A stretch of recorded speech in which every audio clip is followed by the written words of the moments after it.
Hi hello friends, welcome back to my channel. కొత్తగా video చూసినట్టయితే like చేయండి, subscribe చేసుకోండి, పక్కనే ఉన్న బెల్ ఐకాన్ని క్లిక్ చేయండి. డాక్టర్ని తీసుకొని వచ్చి శ్రీవల్లి ప్రెగ్నెంట్ కాదు అనే నిజాన్ని బయటపెట్టిన చందు, ఇంట్లో నుంచి బయటికి నెట్టేసిన వేదవతి. వీడియోలో ఏం జరిగిందో తెలుసుకునే ముందు వీడియోని ఎక్కడ స్కిప్ చేయకుండా చూసేసేయండి. పాపం శ్రీవల్లి, ఆమె ప్రాణానికైతే సుఖం అన్నదే లేదు. అబద్ధాలు మోసం చేసి పెళ్లి చేసింది వాళ్ళ అమ్మ భాగ్యం. అయితే ఇక అప్పుడు తనతో ఇక ఇక శ్రీవల్లి తల్లి కావడంతో ఇక నుంచి అయినా నిజంగా ఉందాం, నా భర్త దగ్గర మంచి మార్కులు కొట్టేద్దాం, ఇంకేదైనా మిస్టేక్ చిన్న జరిగిందనుకో నన్ను ఇంట్లో నుంచి గెంటేస్తారు అనుకుంటుంది శ్రీవల్లి. శ్రీవల్లి నెల తప్పడంతో రామరాజు అయితే మంచి పండుగ అయితే చేస్తారు. పెళ్లి చేసేటట్టుగా ఫంక్షన్ ఏర్పాటు చేసి చాలా గ్రాండ్గా చేస్తారు. ఇంకా వేదవతి, అరే పెద్దోడా, వెళ్ళి నీ భార్యను పిలుచుకురారా అనైతే వేదవతి అంటుంది. పెద్దోడు ఆలోచిస్తుంటే రారా అన్నయ్య అనైతే తీసుకుని వెళ్తాడు. ధీరజ్ ఇంకా నర్మద టెన్షన్ పడుతుంటే ప్రేమ నర్మద దగ్గరికి అయితే వెళ్ళి ఏమైందక్క అని అడుగుతుంటే, అదే ప్రేమ, మామయ్యకి మా నాన్న వాళ్ళంటే అస్సలు పడదు. ధీరజ్ మా నాన్న వాళ్ళని పిలిచాడు, ఏదైనా గొడవ అవుతుందేమో అని భయంగా ఉంది అని అంటుంది నర్మద. ప్రేమ అయితే అలా ఏం కాదక్క, నువ్వైతే కూల్గా ఉండు అని చెప్తుంటుంది. ఇక శ్రీవల్లి పాపం పిచ్చి పిల్ల, అమ్మ అని కొత్తగా అంటూ కడుపుపై చేసుకొని నిజంగానే తన తల్లయ్యానని ఫీల్ అయిపోతూ ఉంటుంది. ఇంతలో భాగ్యం ఆ సీన్ చూసి, బాబోయ్, కడుపులో లేని బిడ్డ కోసం అమ్మడు చాలా ప్రేమ పెంచేసుకుంటుంది అని అనుకుంటుంది. నిజం తెలిసిన రోజు ఏమైపోతుందో ఏమో అని అనుకుంటూ ఉంటుంది. కానీ నిజమైతే చెప్పదు. ఒకవేళ శ్రీవల్లికి నిజం చెప్తే అందరూ ఇక బయటికి పంపించాల్సిందే అని ఆలోచిస్తుంది భాగ్యం.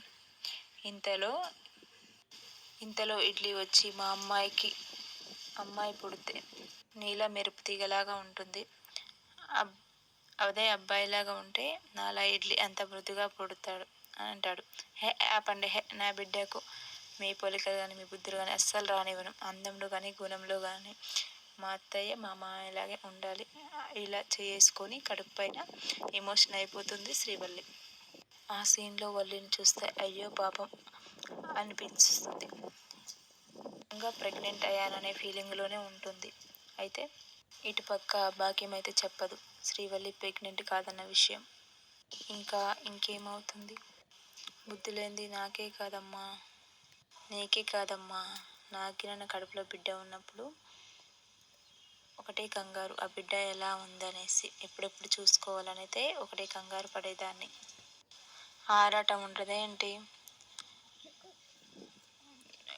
నాకేంటి పొట్టయితే రావట్లేదు, నాకు కొంచెమైనా పొట్టయితే రావాలి కదా అని అంటుంది శ్రీవల్లి. ఉంటే కదా రావడానికి అని ఆ మాట అంటుంది.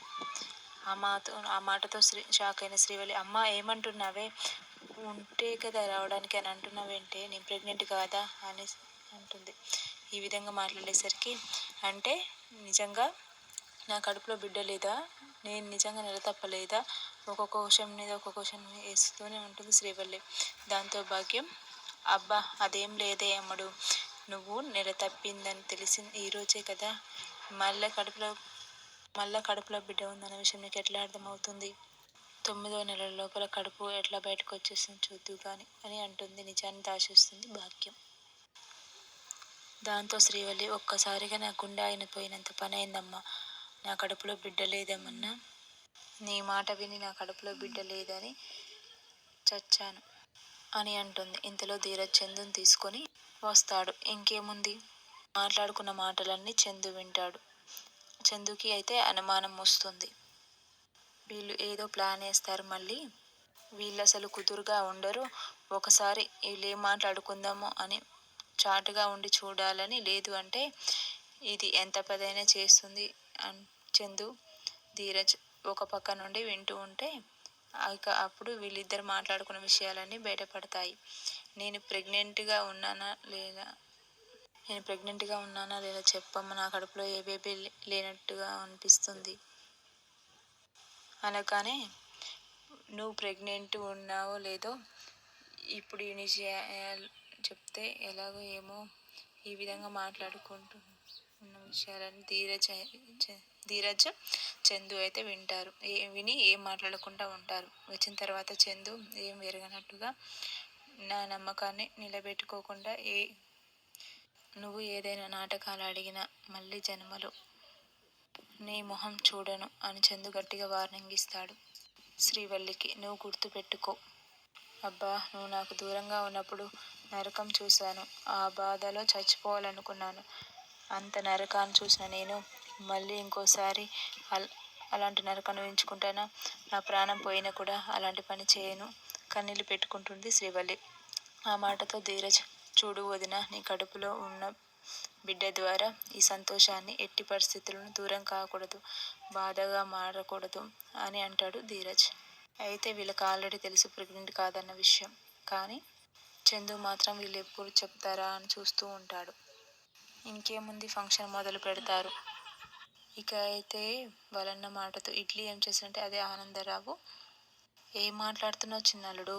మా అమ్మాయి కడుపులో బిడ్డ లేదు, ఇదంతా మేము ఆడుతున్నామా నాటకాలు? ఇదేనా నీ మాటల్లో నువ్వు ఉద్దేశం?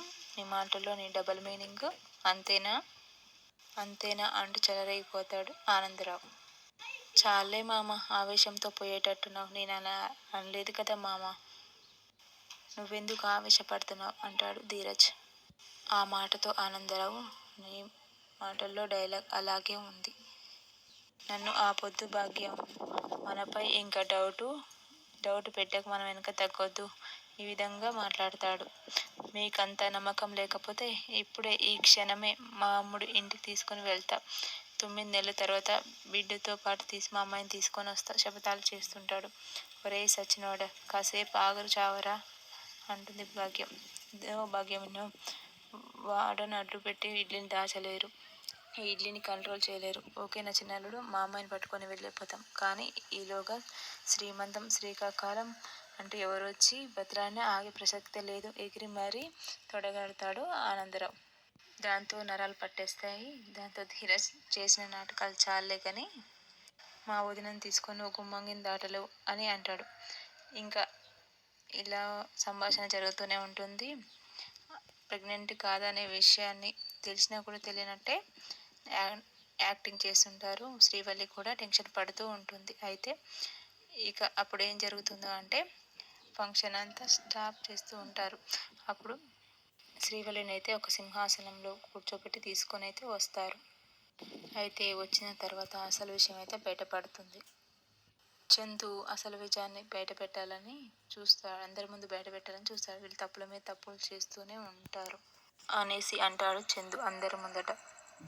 ఏమైందిరా, ఏం జరిగింది, మళ్ళీ ఏం కొంపముంచావు చెప్పు అంటే, ఏం చేయమంటావు డాడీ, ఇల్లాక వీళ్ళు మాట్లాడుకున్న మాటలు నేను వినేశాను. ధీరజ్ కూడా అక్కడే ఉన్నాడు.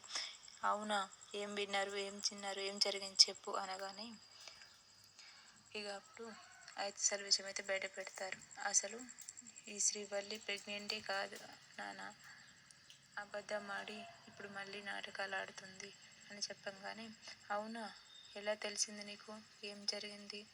వీళ్ళు మాట్లాడే మాటలు నాకు అర్థమయ్యాయి. ఈ శ్రీవల్లి ప్రెగ్నెంట్ కాదు అని చెప్పంగానే, ఏంటి నిజమా శ్రీవల్లి, నిజం చెప్పు అనగానే, నేను ప్రెగ్నెంటే అత్తయ్య గారు అంటూ భాగ్యాన్ని అడుగుతారు.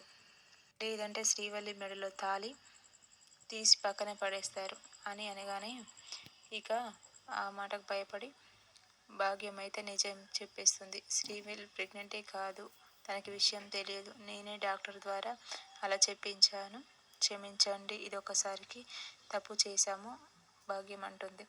ఎన్నిసార్లు క్షమించాలి, ఎన్నిసార్లు తప్పు చేస్తారు, ఎన్నిసార్లు క్షమించాలి, ఈ విధంగా మాట్లాడుతూనే ఉంటారు.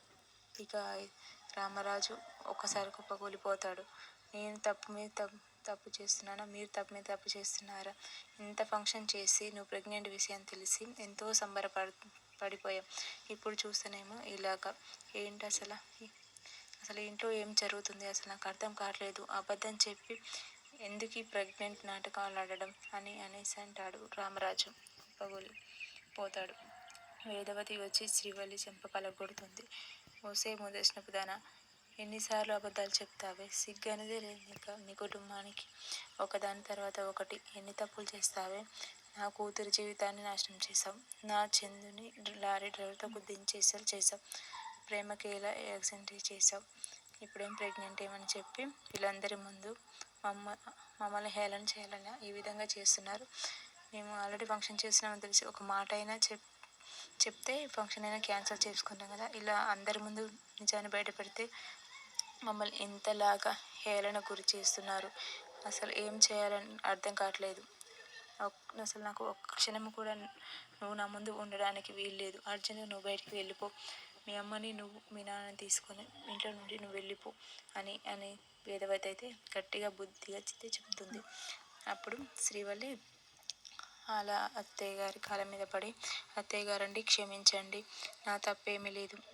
అసలు నేను ప్రెగ్నెంట్ కానన్న విషయం నాకు తెలుసు కానీ ప్రెగ్నెంట్ కాని విషయం నాకైతే తెలియదు. మా అమ్మ నాటకం నాకు తెలియదు అనేసి అయితే శ్రీవల్లి నిజాన్ని అయితే ఒప్పుకుంటుంది శ్రీవల్లి.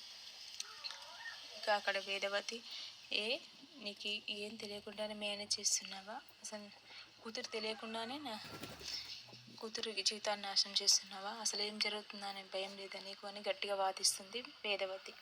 ఆ టెన్షన్కి బాధపడి భయపడిపోయి తప్పైంది వదిన గారు, ఇలా ఇంకెప్పుడు ఇలాంటి తప్పు చేయను అంటూ కాళ్ళ మీద పడుతుంది. సో ఇక వేదవతి అయితే అసలు మీరు నా కంటికి కనిపించొద్దు అనేది ఇంట్లో నుంచి నెట్టేస్తుంది. ఓకే, చూద్దాం ఫ్రెండ్స్, మళ్ళీ చందు శ్రీవల్లిని వేలుకుంటాడా ఇస్తారు అనేది నెక్స్ట్ వీడియోలో చూద్దాం. ఒకవేళ ఇంతవరకు సబ్స్క్రైబ్ చేయకుండా సబ్స్క్రైబ్ చేసుకో. Okay, bye.